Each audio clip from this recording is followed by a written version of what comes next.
Wilkie Collins, cuentos.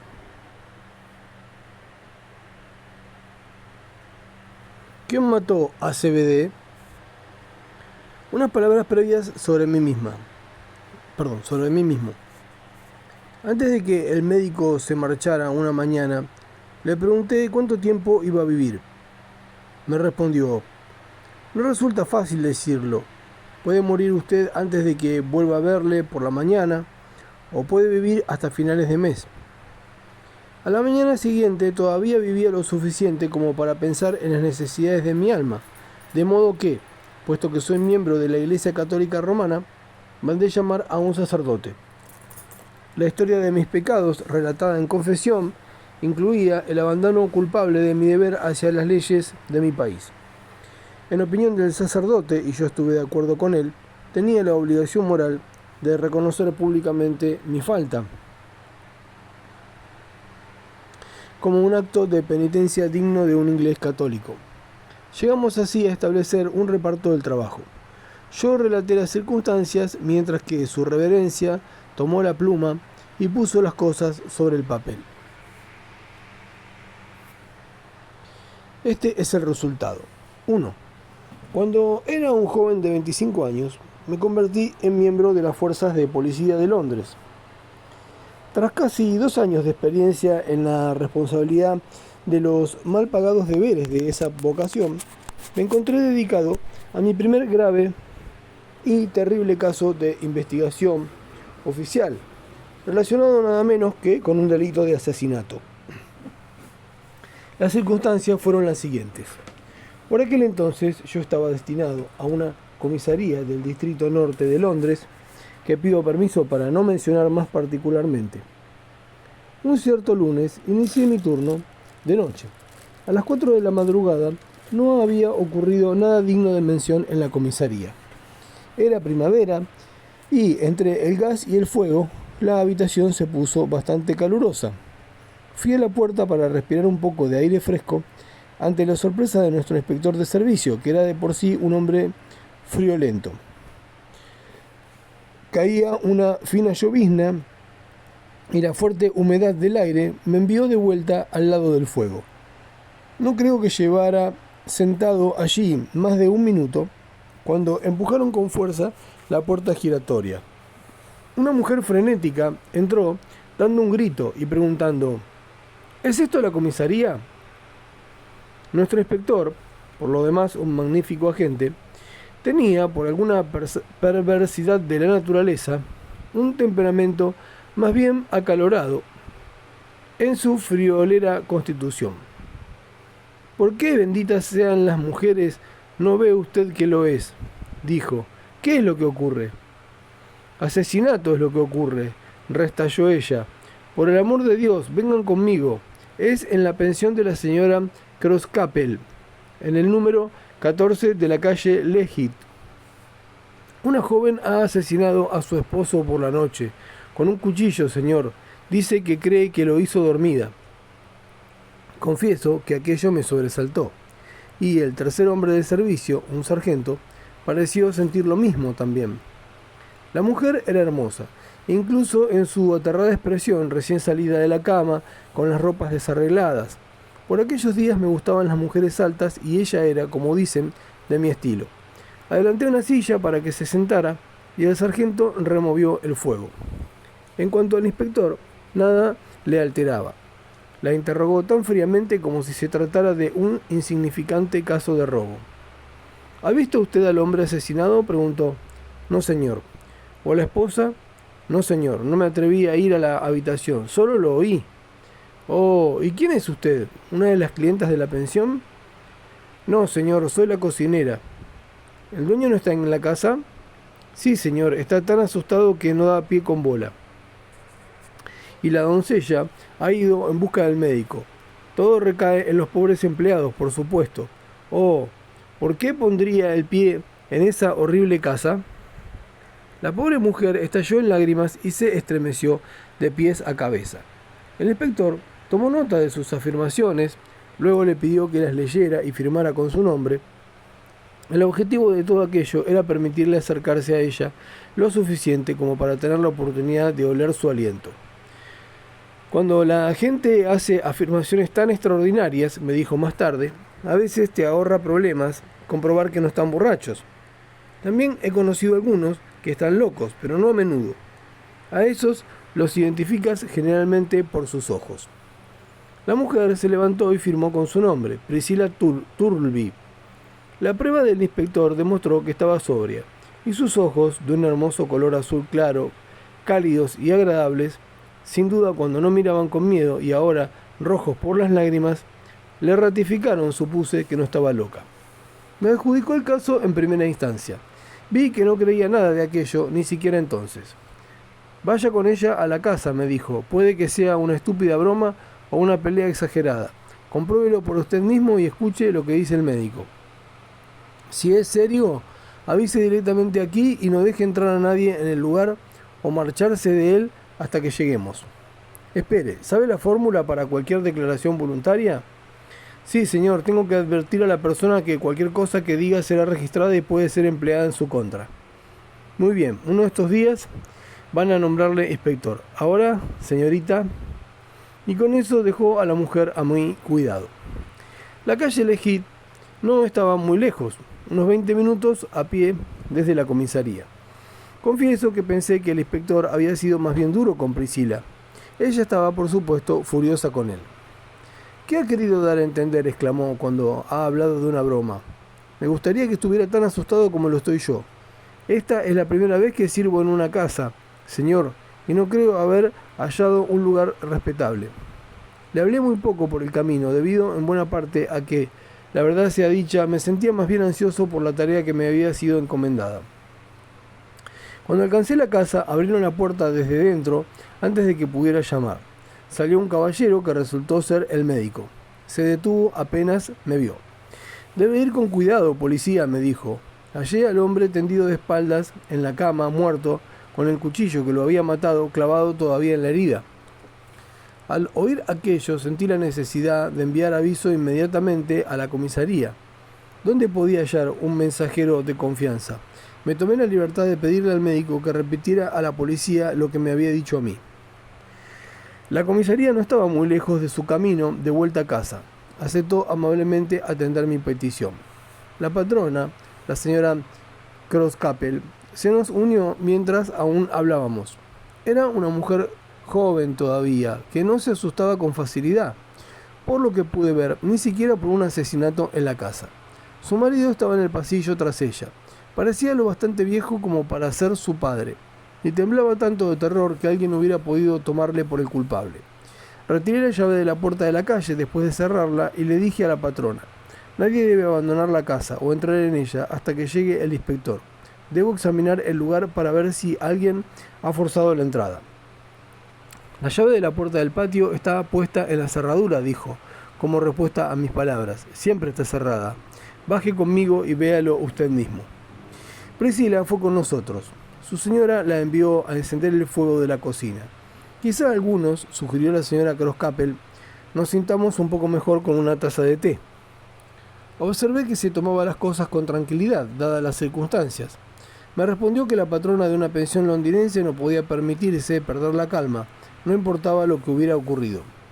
Hallé la puerta cerrada y los postigos de la ventana de la cocina asegurados.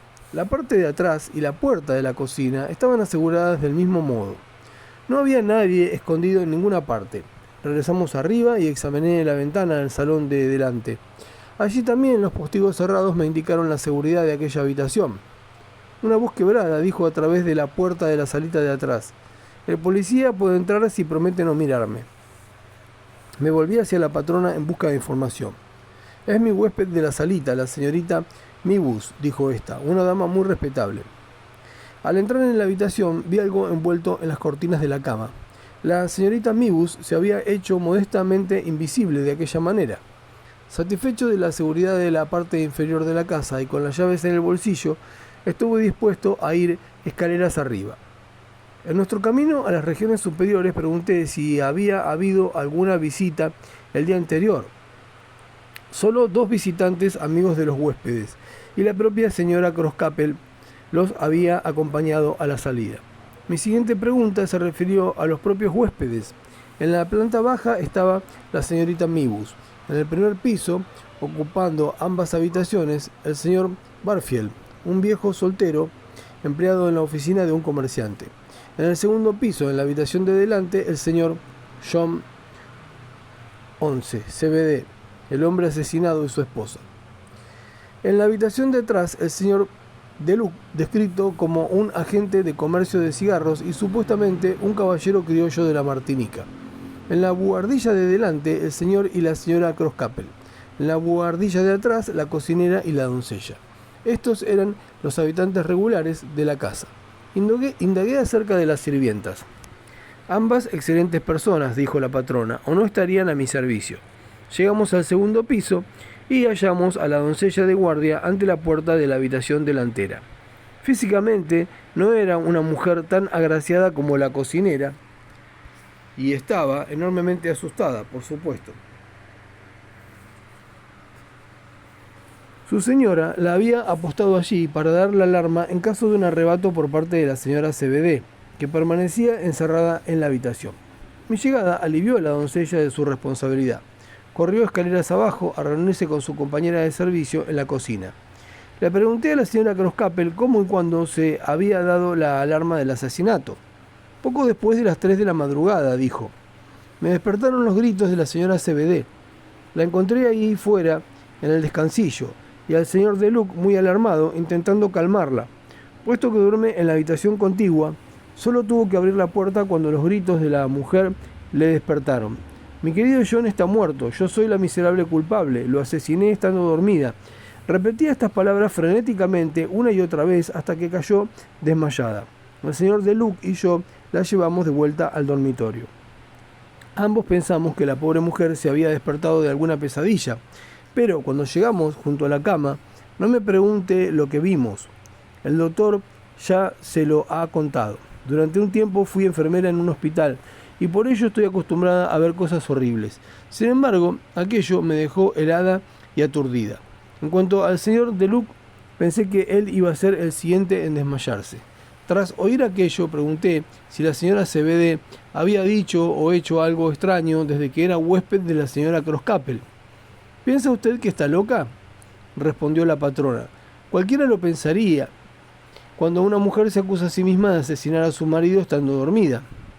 Todo lo que puedo decir es que, hasta esta madrugada, nunca conocí una persona más tranquila, sensata y bien educada que la señora CBD. Estaban recién casados, se entienda, y quería a su desafortunado esposo tanto como una mujer puede querer. Los hubiera llamado una pareja ideal, a su propio estilo. No había nada más que decir en el descansillo. Abrimos la puerta y entramos en la habitación. 2. Estaba tendido de espaldas en la cama, tal como el médico lo había descrito. En el lado izquierdo de su camisa de noche, justo sobre su corazón, la sangre en la tela contaba la terrible historia. Por todo lo que uno podía juzgar contemplando su rostro muerto, debió de haber sido un joven apuesto en vida. Era una visión capaz de entristecer a cualquiera, pero creo que la sensación más dolorosa se produjo cuando mis ojos se posaron en su abatida esposa. Estaba sentada en el suelo, acurrucada en un rincón, una mujercita morena, bien vestida, con un traje de alegres colores. Su pelo negro y sus grandes ojos castaños hacían que la horrible palidez de su rostro pareciera más mortalmente blanca de lo que quizás era en verdad. Nos miró con fijeza, al parecer sin vernos. Le hablamos y no pronunció ni una sola palabra.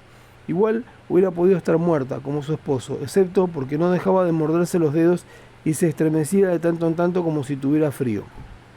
Fui hacia ella e intenté levantarla. Se echó hacia atrás con un grito que me asustó, no por su intensidad, sino porque era más el grito de un animal que el de un ser humano. Por tranquila que se hubiera comportado hasta entonces, según decía la patrona, ahora estaba fuera de sí. Puede que me sintiera conmovido por una piedad natural hacia ella, o puede que estuviera mentalmente trastornado, pero lo cierto es que no logré convencerme de su culpabilidad. Incluso le dije a la señora Croscapel, no creo que lo hiciera ella.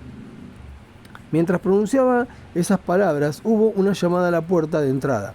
Bajé de inmediato y dejé pasar, con gran alivio, al inspector, acompañado por uno de nuestros hombres. Aguardó a oír mi informe y aprobó todo lo que yo había hecho. Parece que el asesinato ha sido cometido por alguien de la casa, señaló. Dejó al hombre abajo y subió conmigo al segundo piso. No llevaba un minuto en la habitación cuando descubrió un objeto que se me había escapado. Era el cuchillo que había cometido la atrocidad. El médico lo había hallado clavado en el cuerpo, lo había retirado para examinar la herida y lo había dejado en la mesilla de noche. Era una de estas útiles navajas multiusos que contienen una sierra, un sacacorchos y otros complementos del mismo estilo.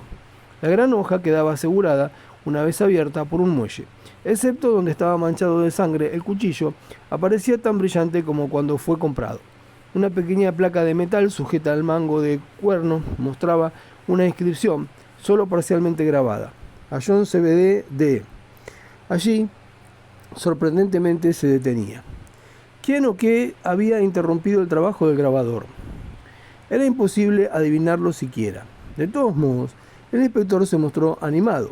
Esto debería ayudarnos, dijo, y luego prestó oído atento, sin dejar de mirar durante todo el tiempo a la pobre mujer acurrucada en el rincón, a lo que la señora Croscapel tenía que contarle.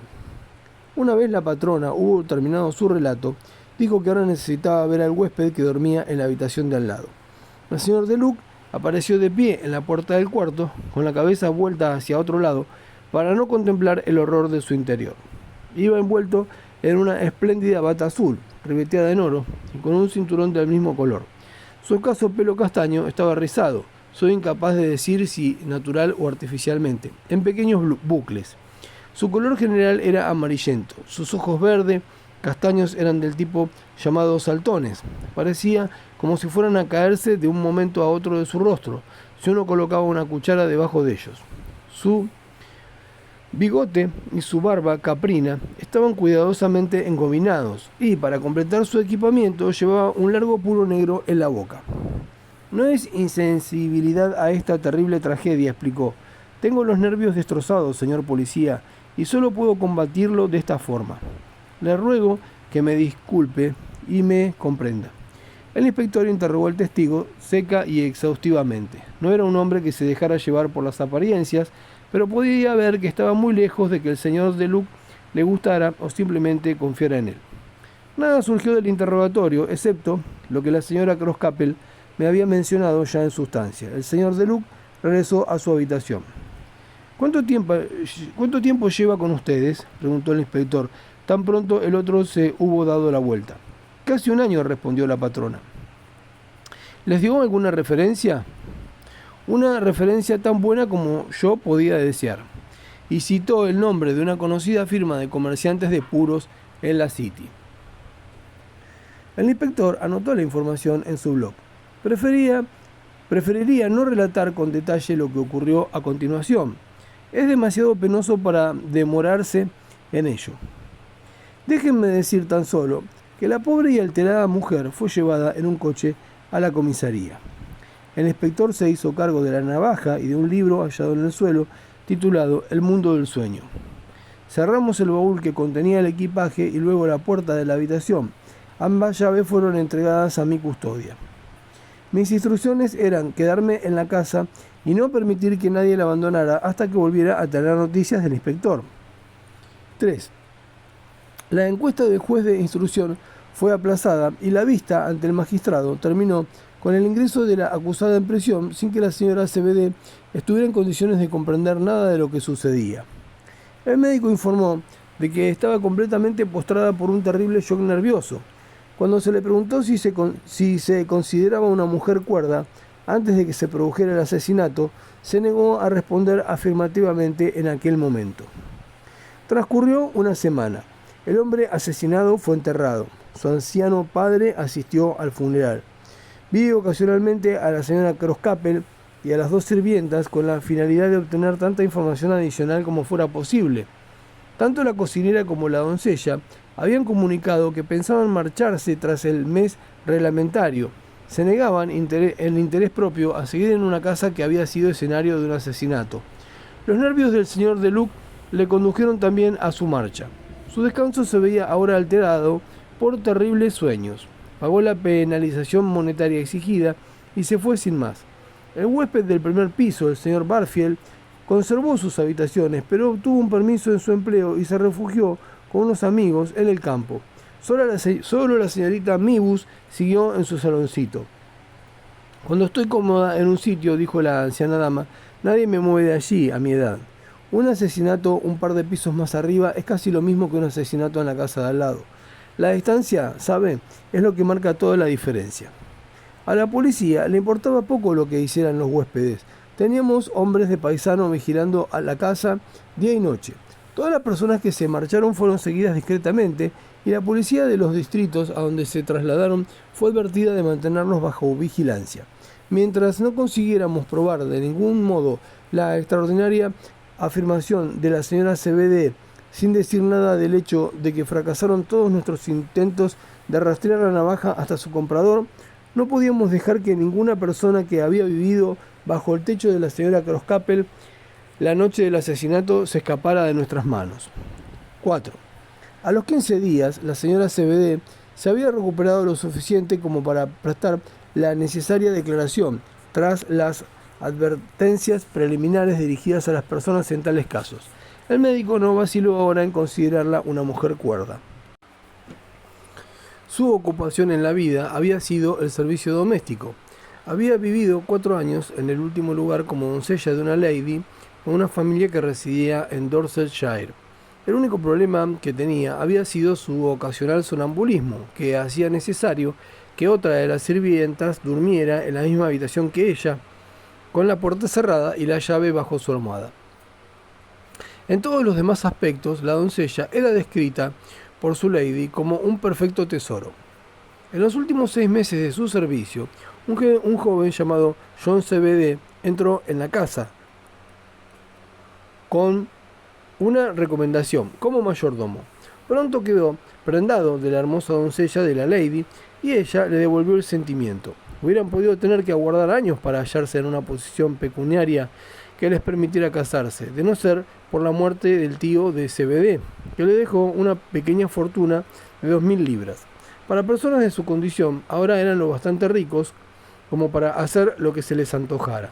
Y se casaron en la casa donde habían servido juntos, y las hijas de la familia mostraron su afecto hacia la señora CBD actuando como madrinas. El joven esposo era un hombre prudente. Decidió emplear su pequeño capital del mejor modo posible, criando ovejas en Australia. Su esposa no puso objeción, estaba dispuesta a ir allá donde fuera John. En consecuencia, pasaron su corta luna de miel en Londres para esperar el barco que debería llevarles hasta su destino. Fueron a la pensión de la señora Croscapel porque el tío de CBD siempre se había alojado allí cuando iba a Londres. Faltaban 10 días para el embarque. Esto proporcionó a la joven pareja unas apetecibles vacaciones y la perspectiva de divertirse con las vistas y los espectáculos de la gran ciudad. En su primera noche en Londres fueron al teatro. Ambos estaban acostumbrados al aire fresco del campo y se sintieron medio asfixiados por el calor y el gas. De todos modos, les gustó tanto aquel espectáculo nuevo para ellos que acudieron a otro teatro la noche siguiente. En esta segunda ocasión, John CBD halló el calor insoportable. Abandonaron el teatro y volvieron a su alojamiento hacia las 10. Contemos el resto con las propias palabras de la señora CBD. Nos sentamos a hablar un poco en nuestra habitación y el dolor de cabeza de John fue cada vez peor. Dijo: lo persuadí de que se fuera a la cama y apagué la vela. El fuego daba luz suficiente para desvestirse, a fin de que se durmiera más pronto. Pero estaba demasiado inquieto para dormir. Me pidió que le leyera algo. En el mejor de los casos, los libros siempre le daban sueño. Yo todavía no había empezado a desvestirme, así que encendí de nuevo la vela y abrí el único libro que tenía. John lo había visto en el kiosco de la estación y le había llamado la atención su título, El mundo del sueño. Solía bromear conmigo acerca de mi sonambulismo y dijo: aquí hay algo que seguro que te interesará, y me lo regaló. Antes de que lo hubiera leído durante más de media hora ya se había quedado dormido. Como yo no tenía sueño, seguí leyendo para mí. El libro me interesaba. En él se contaba una terrible historia que quedó grabada en mi mente, la de un hombre que apuñaló a su mujer en un sueño sonámbulo. Después de leer aquello pensé en dejarlo, pero luego cambié de opinión y seguí leyendo. Los siguientes capítulos no eran tan interesantes, estaban llenos de informes eruditos de por qué caemos dormidos y qué hacen nuestros cerebros en tal estado y cosas así. Terminé durmiéndome yo también en mi sillón junto al fuego. No sé qué hora era cuando me dormí. No sé cuánto tiempo lo hice o si soñé o no. La vela y el fuego se habían apagado y la oscuridad era completa cuando desperté. Ni siquiera puedo decir por qué me desperté, a menos que fuera a causa de la frialdad de la habitación. Había una vela de repuesto en la repisa de la chimenea. Encontré la caja de cerillas y encendí una. Entonces, por primera vez, me volví hacia la cama y vio el cadáver de su esposo asesinado mientras ella permanecía sin saberlo a su lado, y mientras lo contaba se desvaneció, pobre criatura, ante su solo recuerdo. La vista fue aplazada. La señora CBD recibió todos los cuidados y la atención posibles. El capellán veló por su bienestar junto con el médico. No he dicho nada de las declaraciones de la patrona y las sirvientas. Fueron consideradas una mera formalidad. Lo poco que sabían no probaba nada contra la señora CBD. La policía no hizo ningún descubrimiento que apoyara la primera frenética acusación que la mujer había hecho contra sí misma.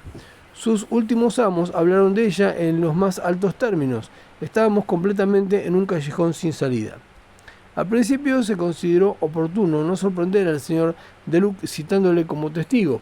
La acción de la ley, sin embargo, se vio acelerada, en este caso, por una comunicación privada recibida del capellán. Tras ver y hablar 2 veces con la señora CBD, el reverendo quedó persuadido de que ella no estaba más relacionada con él con la muerte de su esposo. No consideró que estuviera justificado el repetir una comunicación confidencial. Solo podía recomendar que el señor Deluc fuera llamado para presentarse en el siguiente interrogatorio. Se siguió el consejo. La policía no tenía ninguna prueba contra la señora CBD cuando se reanudó la investigación. Para ayudar a la justicia fue llamada ahora al estrado de los testigos. El descubrimiento de su marido asesinado, cuando despertó a primera hora de la madrugada, se pasó lo más rápidamente posible. Solo se le hicieron 3 preguntas importantes. En primer lugar, se le presentó la navaja. ¿La había visto alguna vez en posesión de su esposo? ¿Sabía algo sobre ella?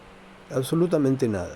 Segunda, ¿habían ella o su esposo cerrado por dentro la habitación cuando regresaron del teatro? No. ¿Cerró más tarde ella la puerta? No. Tercera, ¿había alguna razón en especial para hacerle suponer que era ella quien había asesinado a su esposo en un sueño sonámbulo? Ninguna razón, excepto que estaba fuera de sí en aquel momento y que el libro puso el pensamiento en su cabeza. Después de esto se hizo salir a los demás testigos de la sala. Apareció entonces el motivo de la comunicación del capellán. Se le preguntó a la señora CBD si había ocurrido algo desagradable entre el señor Deluc y ella. Sí, el hombre la había encontrado a solas en la escalera de la pensión. Había intentado insinuarse, y el insulto había llegado todavía más lejos cuando intentó besarla. Ella le abofeteó en pleno rostro y afirmó que su esposo se enteraría de aquello si intentaba repetirlo. Él se enfureció porque le abofeteara y le dijo: «Señora, lamentará usted esto». Tras una consulta y a petición del inspector, se decidió mantener por el momento al señor Deluc en la ignorancia de la declaración de la señora CBD. Cuando fueron llamados de vuelta los testigos, el hombre declaró lo mismo que había declarado ya al inspector, y entonces se le preguntó si sabía algo de la navaja. Contempló la navaja sin el menor signo de culpabilidad en su rostro y juró no haberla visto nunca hasta aquel momento. La sesión terminó sin que se hubiera averiguado nada significativo, pero mantuvimos vigilado al señor Deluc. Nuestro siguiente esfuerzo fue intentar asociarlo con la compra de la navaja. Aquí tampoco había razones para creer en una especie de fatalidad en este caso. Alcanzamos ningún resultado útil. Fue fácil encontrar la cuchillería de Sheffield que la había fabricado por la marca en la hoja. Pero hacía decenas de miles de estas navajas y las distribuían por toda Gran Bretaña, sin hablar del extranjero. En cuanto a hallar a la persona que había grabado la incompleta inscripción, sin saber dónde o por quién había sido comprada la navaja, era algo así como buscar la proverbial aguja en el pajar. Nuestro último recurso fue fotografiar la navaja por el lado que mostraba la inscripción y enviar copias a todas las comisarías del reino. Al mismo tiempo investigamos al señor Deluc. Quiero decir que investigamos su vida pasada, con la esperanza de que él y el hombre asesinado se hubieran conocido antes y pudieran haberse peleado, o existiera alguna rivalidad respecto a una mujer en alguna ocasión anterior. No descubrimos nada. Averiguamos que DeLuc había llevado una vida disipada y que se había mezclado con muy malas compañías, pero se había mantenido fuera del alcance de la ley. Un hombre puede insultar a una dama, puede decirle cosas amenazadoras en medio del escozor de la primera bofetada, pero de estos rasgos de su carácter no puede deducirse que haya asesinado a su esposo por la noche. Una vez más, pues, cuando volvieron a citarnos para presentar nuestro informe, no tuvimos ninguna prueba que presentar. Las fotografías no consiguieron descubrir al propietario de la navaja ni explicar su interrumpida inscripción. La pobre señora CBD recibió permiso para volver con sus amigos, bajo el compromiso de presentarse de nuevo si era llamada. Los artículos de los periódicos empezaron a preguntarse cuántos asesinatos más se producirían que consiguieran eludir a la policía. Las autoridades del Tesoro ofrecieron una recompensa de 1.000 libras por cualquier información útil. Y las semanas pasaron y nadie reclamó la recompensa. Nuestro inspector no era un hombre que se dejara vencer tan fácilmente. Siguieron más investigaciones y exámenes. No es necesario decir nada al respecto. Fuimos derrotados y esto, en lo que a la policía y al público se refería, fue el fin del asunto. El asesinato del pobre joven esposo no tardó en dejar de ser noticia, como otros asesinatos no solucionados. Solo una oscura persona fue lo suficientemente estúpida como para persistir en sus horas de ocio en intentar resolver el problema de quién mató a CBD. Tenía la sensación de que podría ascender a las más altas posiciones en las fuerzas de la policía si tenía éxito en lo que sus superiores habían fallado, y se aferró a su ambición, aunque todo el mundo se riera de él. En pocas palabras, yo fui ese hombre. 5. Sin pretenderlo, he contado mi historia de una forma injusta. Hubo 2 personas que no vieron nada ridículo en mi resolución de proseguir la investigación por mi cuenta.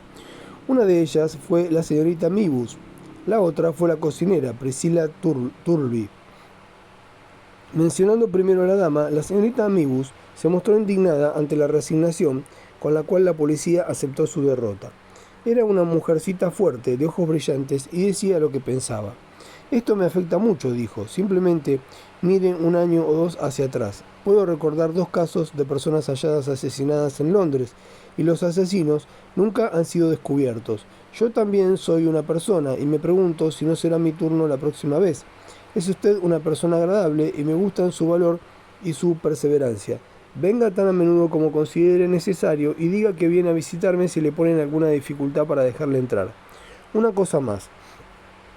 No tengo nada en particular que hacer y no soy estúpida. Aquí en el saloncito veo a todo el mundo que entra en la casa o sale de ella. Déjeme sus señas, es posible que pueda facilitarle alguna información. Con sus mejores intenciones, la señorita Mibus no halló ninguna oportunidad de ayudarme. De las 2, Priscilla Turby parecía la que tenía más probabilidades de serme de utilidad. En primer lugar, era aguda y activa, y, no habiendo encontrado todavía otro trabajo, era dueña de sus movimientos. En segundo lugar, era una mujer en la que podía confiar. Antes de que se marchara de su casa para dedicarse al servicio doméstico en Londres, el párroco de su parroquia natal le había entregado una carta de recomendación de la que adjunto una copia. Decía: recomiendo encarecidamente a Priscilla Turby para cualquier empleo respetable que su competencia le permita aceptar. Su padre y su madre son personas ancianas y enfermas que últimamente han sufrido una disminución de sus ingresos y tienen una hija más pequeña a la que mantener. Antes que ser una carga para sus padres, Priscilla va a Londres en busca de trabajo en el servicio doméstico con la intención de dedicar lo que gane a ayudar a su padre y a su madre. Las circunstancias hablan por sí mismas. Hace muchos años que conozco a la familia y tan solo lamento no tener ninguna plaza vacante en mi propia casa que poder ofrecerle a esta buena muchacha. Firmado Henry Derrington, rector de Roth. Tras leer estas palabras pude pedirle con toda seguridad a Priscilla que me ayudara a reabrir el misterioso caso de asesinato, a fin de conseguir algún resultado. Mi idea era que las investigaciones sobre las personas en casa de la señora Croscapel no habían sido lo bastante profundas. A fin de proseguirlas, pregunté a Priscila si podía decirme algo que asociara a la doncella con el señor de Luc. Se mostró reacia a contestar. Puede que esté arrojando sospechas sobre una persona inocente, dijo. Además, hace tan poco que la conozco. Dormía en la misma habitación que ella, señalé, y tuvo oportunidad de observar su conducta con respecto a los huéspedes. Si en los interrogatorios le hubieran hecho esta pregunta, ¿hubiera respondido usted sinceramente? Cedió ante este argumento, y así oí de ella algunos particulares que arrojaban una nueva luz sobre el señor de Luc y sobre el caso en general. Actué sobre esta información. Fue un trabajo lento, debido a que mis deberes habituales reclamaban buena parte de mi tiempo, pero con ayuda de Priscila fui avanzando firmemente hacia el fin que tenía en mente. Además, yo tenía otra obligación con respecto a la agraciada cocinera de la señora Croscapel. Deberé confesar más pronto o más tarde, así que es mejor que lo haga ahora. Conocí por primera vez lo que es el amor gracias a Priscila. Recibí deliciosos besos gracias a Priscila, y cuando le pregunté si se casaría conmigo, no dijo no. Me miró, debo confesarlo, con una cierta tristeza y dijo: ¿cómo puede una gente tan pobre como nosotros tener alguna esperanza de casarse? A lo que respondí: no pasará mucho tiempo antes de que le eche mano a la pista que mi inspector no ha conseguido hallar. Entonces estaré en posición de casarme contigo, querida, cuando llegue el momento. En nuestro siguiente encuentro hablamos de sus padres. Ahora yo era su prometido. A juzgar por lo que he oído de cómo actúan otras personas en mi misma situación, parecía que lo correcto en aquellas circunstancias era que su padre y su madre me conocieran. Ella se mostró enteramente de acuerdo conmigo y escribió a su casa aquel día para decirles que nos esperan el fin de semana. Tomé un turno de noche para así conseguir tener libertad para la mayor parte del día siguiente. Me vestí con ropas civiles y compramos nuestros billetes de tren para Yateland, que era la estación más próxima al pueblo donde vivían los padres de Priscila. Sexto, el tren se detuvo, como de costumbre, en la gran población de Waterbank. Priscila, que a la espera de otra colocación se ganaba la vida cosiendo, había estado trabajando hasta última hora de la noche y estaba cansada y sedienta. Abandoné el vagón para ir a buscarle una gaseosa. La estúpida chica de la cantina no conseguía abrir la botella y se negó a dejarme ayudarla. Tomó un sacacorchos y lo usó mal. Perdí la paciencia y arranqué la botella de su mano. Justo en el momento en que sacaba el corcho sonó la campana en el andén. Solo aguardé el tiempo necesario para verter la gaseosa en un vaso, pero el tren ya empezaba a moverse cuando abandoné la cantina. Los mozos de estación me detuvieron cuando intentaba subir en marcha. Había perdido el tren. Tan pronto como mi irritación se hubo calmado, miré los horarios. Habíamos llegado a Waterbank a la 1:05. Por suerte, el próximo tren estaba previsto para la 1:44 y llegaba a Yateland, la siguiente estación, 10 minutos más tarde. Solo podía esperar que Priscila consultara también los horarios y me esperara. Si intentaba recorrer caminando la distancia entre los dos lugares, perdería tiempo en vez de ganarlo. El intervalo que tenía ante mí no era muy largo. Lo dediqué a echarle un vistazo a la ciudad. Hablando con el debido respeto hacia sus habitantes, Waterbank para un forastero es un lugar aburrido. Subí por una calle y bajé por otra y me detuve ante una tienda que me sorprendió. No por nada en particular, sino porque era la única tienda en la calle con los postigos cerrados.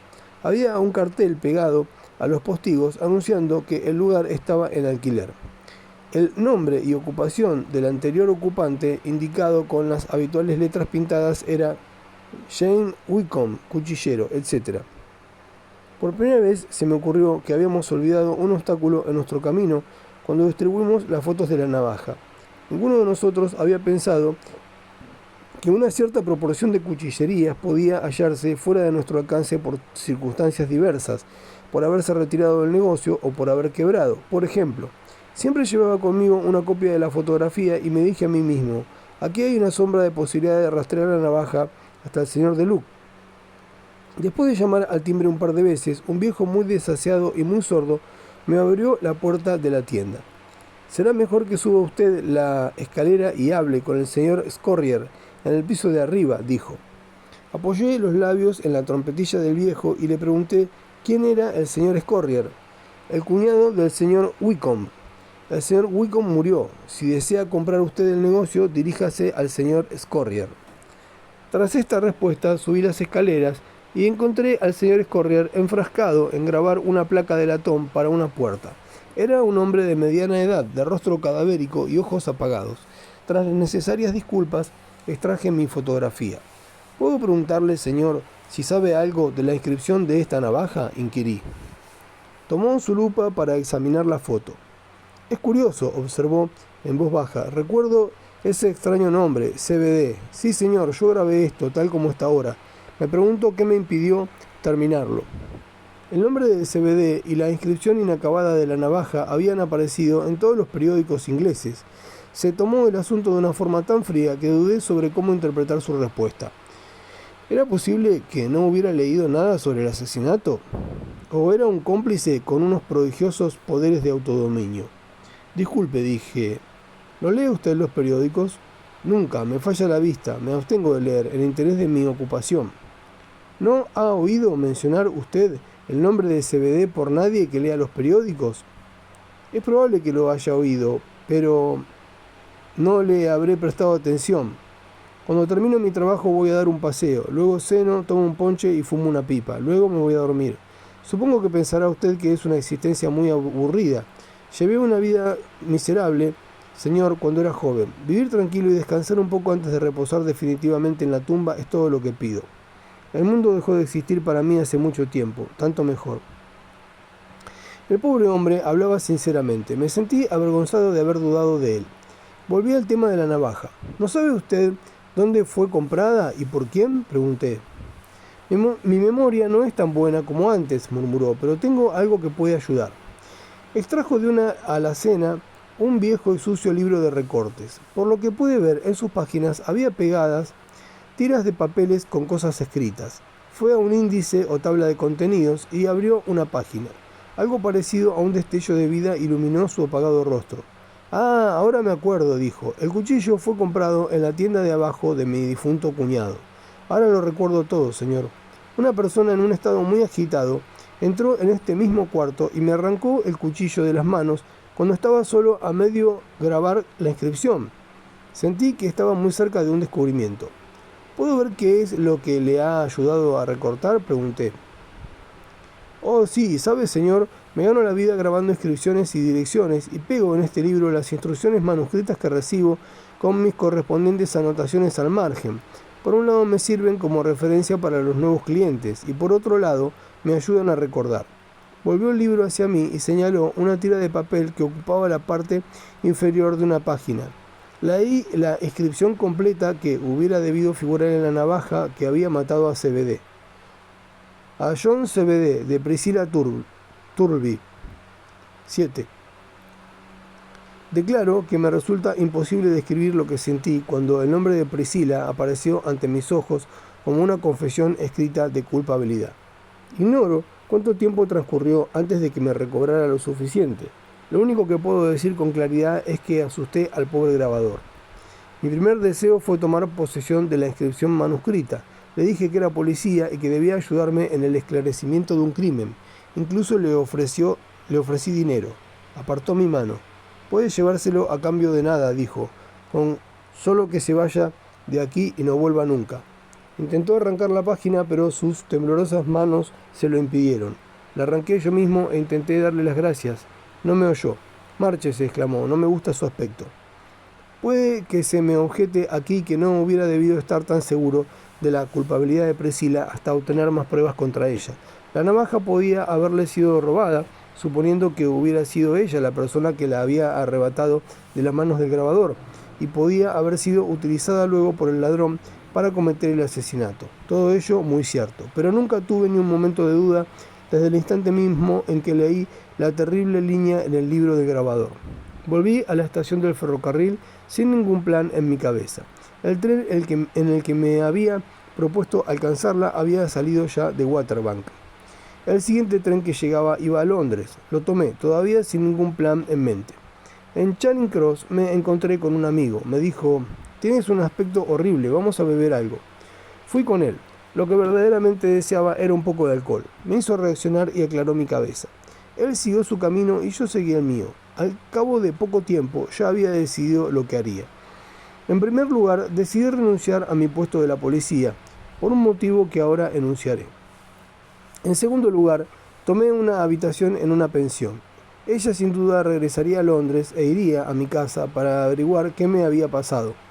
Entregar a la justicia a la mujer a la que quería era un deber demasiado cruel para un pobre hombre como yo. Prefería abandonar las fuerzas de la policía.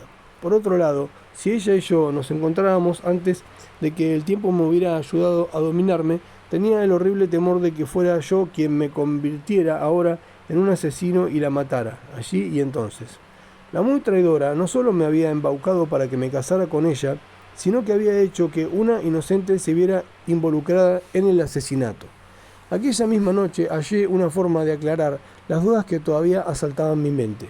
Escribí al rector de Roth informándole de que me había prometido con ella y preguntándole si podía decirme, en consideración a mi situación, cuáles habían sido las relaciones que había podido tener ella con una persona llamada John de CBD. Recibí su respuesta a vuelta de correo. Señor, dadas las circunstancias, creo que me siento obligado a decirle confidencialmente lo que amigos y personas queridas de Priscila han mantenido en secreto por su bien. CBD estuvo trabajando en esta comunidad. Lamento tener que decir esto de un hombre que ha conocido un fin tan miserable, pero su comportamiento con Priscila demuestra que fue un canalla depravado y sin corazón. Se prometieron y debo añadir con indignación, él intentó seducirla con la promesa de matrimonio. La virtud de ella se le resistió, y él fingió estar avergonzado de sí mismo. Se publicaron las amonestaciones en mi iglesia. Al día siguiente CBD desapareció y la abandonó cruelmente. Era un buen sirviente y supongo que halló trabajo en otro lugar. Dejo que imagine usted lo que la pobre muchacha sufrió bajo el ultraje infligido. Fue a Londres con mi recomendación, respondió al primer anuncio que vio y fue lo bastante desafortunada como para iniciar su carrera en el servicio doméstico, en la misma pensión en la cual, como he deducido por la noticia de su asesinato en los periódicos, aquel hombre, CBD, llevó a la persona con quien se había casado tras abandonar a Priscila. Puede usted estar seguro de que se unirá a usted una excelente muchacha y acepte mis mejores deseos de felicidad. De esto se deducía claramente que ni el rector ni los padres y amigos sabían nada de la compra de la navaja. El único desgraciado que sabía la verdad era el hombre que le había pedido que fuera su esposa. Me debía a mí mismo, o al menos esto me parecía, no dar motivos para pensar que yo también la había abandonado mezquinamente. Por terrible que fuera la perspectiva, comprendí que debía verla de inmediato y por última vez. Estaba trabajando cuando entré en su habitación. Al abrir la puerta saltó bruscamente en pie. Sus mejillas se enrojecieron y sus ojos llamearon con furia. Di un paso y ella vio mi rostro. Esto la hizo guardar silencio. Hablé con el menor número de palabras que pude encontrar. Estuve en la cuchillería de Waterbank, dije. Allí está la inscripción inacabada de la navaja completada con tu letra. Una palabra más podría hacer que te colgaran. Dios me perdone, no puedo decir esa palabra.